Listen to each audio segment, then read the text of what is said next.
স্বাগতম। আজকের আলোচক বিশিষ্ট সাংবাদিক মাসুদ কামাল। আসসালামু আলাইকুম। প্রিয় দর্শক, আমার কাছে ইদানিং কেন যেন আমি বাংলাদেশের রাজনীতিতে একটা ইতিবাচক পরিবর্তন দেখতে পাচ্ছি। বিশেষ করে আওয়ামী লীগ তাদের 15 বছরের দুঃশাসনে দেশটাকে বিভক্ত করার, তারা ছাড়া আর কেউ নেই এই ধরনের একটা ধারণা মানুষের মধ্যে দেওয়ার, মুক্তিযুদ্ধের চেতনার নামে দেশটাকে জাতিকে বিভক্ত করার যে রাজনীতি চালু করেছিল, তার বিপরীতে আমার কেন যেন মনে হচ্ছে একটা সহনশীলতার রাজনীতি যেন আমি দেখতে পাচ্ছি, এরকম একটা উদ্যোগ দেখতে পাচ্ছি। দেখুন, এই মুহূর্তে রাজনৈতিক দলগুলোর মধ্যে আপনি কাদের কাদের দেখছেন সবচেয়ে সক্রিয়? একটা হলো বিএনপি, আর একটা হলো জামাতে ইসলাম। বিএনপি রাজনীতিতে আমি আগের থেকেই দেখেছি তারা কিন্তু আওয়ামী লীগের কে নিষিদ্ধ করার যে দাবি উঠেছিল তার সঙ্গে একমত না। তারা কোনো রাজনৈতিক দলকেই নিষিদ্ধ করতে চায় না। তাদের বক্তব্য সবাই মিলেমিশে অগ্রসর হতে হবে। এমনকি যদি তারা আগামীতে ক্ষমতায় আসে নির্বাচনের মাধ্যমে, তখনও তারা জাতীয় সরকার গঠন করতে চায়। ওনারা জিতেছেন বলে ওনারাই সরকার গঠন করবেন, ওনারা সেটাও বলেন না। সবাই মিলেমিশে আমরা সরকার গঠন করব। আবার এদিকে দেখুন, আমি এই গতকালকে একটা নিউজ দেখলাম যে জামাতে ইসলামের যে আমির ডাক্তার শফিকুর রহমান, উনি লন্ডনে গিয়েছেন। ওখানে যে উনি একটা অনুষ্ঠানে British Bangladesh chamber of commerce industries, BBCCI, এদের একটা অনুষ্ঠানে উনি মত বিনিময় করেন নেতৃবৃন্দের সঙ্গে। এবং সেখানে উনি এমন কিছু কথা বলেন যে আমি আসলে কি বলবো, আমার আশাবাদী হওয়ার মূল কারণ কিন্তু এটাই। উনি কি বলেছেন শুনেন আপনারা। প্রথমত উনি মৌলবাদীর একটা ব্যাখ্যা দিয়েছেন। উনি বলেছেন যে আমি কোনো মৌলবাদী মুসলমান নই, আর আমি কোনো মৌলবাদী না, এবং মৌলবাদী কোনো খারাপ জিনিস না। এটা শুনলে হয়তো আপনার কাছে একটু কনফিউজ হয়ে যাবেন আপনারা, যে একবার বলছে মৌলবাদী না, আবার বলছেন মৌলবাদী খারাপ জিনিস না। তো যেটা খারাপ জিনিসটা হতে সমস্যাটা কি মনে হতে পারে, কিন্তু আপনি যখন পরের লাইনগুলো পড়বেন তখন বিষয়টা ক্লিয়ার হবে। উনি তারপরে কি বলেছেন যে মূল না থাকলে গাছের অস্তিত্ব টিকবে না, মূল আমাদের লাগবে। তবে যে সেন্সে মৌলবাদ স্টিগমাটা দেওয়া হয়, আমি ওই মৌলবাদী মুসলমান নয়। তারপর উনি বলছেন যে মূল থাকলে মৌলবাদ থাকবে, মূলের সঙ্গে যাদের নাকি সম্পর্ক তারাই মৌলবাদী।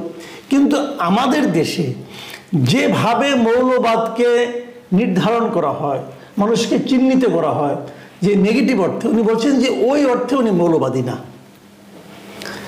উনি আরেকটা কথা বলছেন যে এই যে আমাদের দেশটা আছে, উনি বলছেন যে একটা ঐক্যবদ্ধ বাংলাদেশ গড়তে হবে। ওনার ভাষাটা আমি আপনাদের পড়ে শোনাই। উনি বলেছেন যে আমরা ইউনাইটেড বাংলাদেশ গড়তে চাই, যে কথাটা আমি বলছিলাম, ঐক্যবদ্ধ বাংলাদেশ ওনারা গড়তে চান। আমি বারবার ফ্যাসিজম আর ফ্যাসিস্ট বলা পছন্দ করি না। আমরা ফ্যাসিজম এবং ফ্যাসিস্ট কাদের উদ্দেশ্য করে বলছি? আওয়ামী লীগকে উদ্দেশ্য করে বলছি। উনিও সেটা বলছেন যে আমি বারবার ওদেরকে এই নামে অভিহিত করতে চাই না। কারণ উনি ব্যাখ্যা দিয়েছেন, কারণ এরাও তো আমাদের পরিবারের সদস্য, রাজনৈতিক পরিবারের সদস্য। ভুল মানুষই করে, দুর্নীতিও মানুষ করতে পারে। ভুল যে করবে সে ক্ষমা চাইবে, দুর্নীতি যারা করবে তারা শাস্তি পাবে। দেখেন, কথাগুলো কিন্তু একদম সিম্পল। ওনার বক্তব্য হলো মানুষ মাত্রই ভুল করে, যারা ভুল করবেন তাদেরকে শাস্তি দিতে হবে। কিন্তু এই যে বারবার ফ্যাসিজম, ফ্যাসিবাদ এগুলো বলে বলে সমাজের মধ্যে যে একটা অস্থিরতা তৈরি করা, একটা অনৈক্য তৈরি করা, উনি এর বিপক্ষে আছেন। এবং উনি তারপর আরো দেখেন কি বলেছেন, যে এই শাস্তি যেটা পাবে সেটাও যেন ন্যায় বিচারের মাধ্যমে হয়, গায়ের জোরে না। আবার বলছেন যে বারবার তাদের গালি দিতে হবে, আমি এটাকে ভালো মনে করি না। এই জন্য আমি বলবো, অতীতে যারা রাজনীতি করে গেছেন তারা ভুল করুক আর শুদ্ধ করুক, তারা তো করে গেছেন, যেটা হয়েছে তো হয়েছে, ওটা নিয়ে মাথায় ঘামাতে চাচ্ছে। উনি বলছেন যে এখন আমরা কি করব সেটা ভাবি। শুধু তাদের পেছনে পড়ে থাকলে আমাদের লাভ কি হবে? দেখেন, আমার কাছে ওনার এই যে রাজনৈতিক যে বক্তব্যটা আমার কাছে এত ইতিবাচক রাজনীতি মনে হয়। আমি বারবার বারবার কিন্তু বলার চেষ্টা করছি যে ধরেন একটা দল, যেটা আমি আওয়ামী লীগ আমলে বলেছি, আওয়ামী লীগ আমলে জামাতকে তারা নিষিদ্ধ করেছে, বিএনপিকে নিষিদ্ধ করতে চেয়েছে, বিএনপিকে সন্ত্রাসী দল বলার চেষ্টা করেছে। আমি বারবার বলেছি যে বিএনপি জামাত এদেরকে তো লোকজন ভোট দেয়, এদের প্রচুর সমর্থক আছে। আপনি এদেরকে নিষিদ্ধ করার মাধ্যমে, এদেরকে বাতিল করে দেওয়ার মাধ্যমে এদের এই কোটি কোটি সমর্থককে নিয়ে মেরে ফেলবেন? তাদেরকে কি আপনি বঙ্গোপসাগরে ফেলে দেবেন? তা তো পারবেন না। কাজে এই সমস্ত নিষিদ্ধ করলে সমাজে অস্থিরতা বাড়বে। বরঞ্চ সবাইকে নিয়ে কিভাবে অগ্রসর হওয়া যায়। হ্যাঁ, যিনি অপরাধ করবেন তার শাস্তি হবে, যিনি অপরাধ করেছেন তারও শাস্তি হবে, তারও শাস্তি হবে। এই মানসিকতাটা পোষণ করতে হবে। দেখেন, আমি একটা জিনিস বলি, ওনার শেষ কথাটা আমি একটু পড়ি, যে তারা যা কিছু করেছেন তার সাক্ষী জাতি হয়ে গেছে, জাতি বিচার করবে তাদের কি করবে না করবে। এখন কথা হলো জাতির জন্য আমরা কি করব। সিম্পল কথা ভাই, আমি এমন গঠনমূলক কথা এই জামাতের আমিরের কাছ থেকে শুনবো, এটা হয়তো অনেকে ভাবেন নাই, কিন্তু আমি মুগ্ধ হয়ে গেছি। উনি বলছেন যে তারা যেটা করছে এটা জাতি দেখছে, দেশের লোক দেখছে, এটা দেশের লোককে আমার আপনার নতুন করে দেখানোর কিছু নাই, এবং জাতি বিচার করবে তাদের কি, তাদের প্রত্যাখ্যান করবে, ইলেকশনে দাঁড়ালে তাদেরকে ভোট দিবে না, শেষ। আমাদের দায়িত্ব হলো এই জাতির জন্য আমরা কি করতে পারি। ওদেরকে সাথে জাতি দেখ, আমি আপনি এই দেশটাকে কি এবার সামনের দিকে নিতে পারি সেই চেষ্টা করতে হবে। দেখুন, এই যে জামাতের যে বক্তব্যটা, আমি এটা বোধহয় ঐক্যের একটা আহ্বান দেখি। আবার বিপরীত দিকে দেখেন আওয়ামী লীগের অবস্থাটা কি। আওয়ামী লীগের চরিত্র বোধহয় চেঞ্জ হবে না, আমার যেটা মনে হয়। এটা যে কি চায় এটা আমি বুঝি না। এখনো তারা কিন্তু নিজেদের ভুলটাই স্বীকার করতে চাচ্ছে না। তারা এখনো বলার চেষ্টা করছে এই যে ঘটনাগুলি ঘটেছে, 5ই আগস্টে তাদের পতন হয়েছে, জুলাই থেকে তারা যে মানুষকে নির্বিচারে হত্যা করেছে, যেটাকে আমরা গণহত্যা বলছি, সেটা যেটা করেছে, এর জন্য তারা এখনো কিন্তু ষড়যন্ত্র খুঁজে তারা যে কাজটা করেছে এটা তারা মানতে চায় না। এই যে মানসিকতা, এটাকে আপনি কি বলবেন? মানে এরা হাত বাড়িয়েছে, যারা বিজয়ী তারা হাত বাড়িয়েছে, আর যারা বিজিত, যারা পরাজিত, যারা পলাতক, যারা নাকি মানুষের কাছে ঘৃণা পেয়েছে, তারা এখনো বলার চেষ্টা করছে যে না, আমরা কোনো অন্যায় করি নাই। আমি মনে করি আওয়ামী লীগের এখন উচিত হবে এই নেতৃত্বকে ত্যাগ করা। এই শেখ হাসিনা, শেখ পরিবার এবং আওয়ামী লীগের যারা তথাকথিত বড় নেতা, এদের সবাইকে ত্যাগ করা।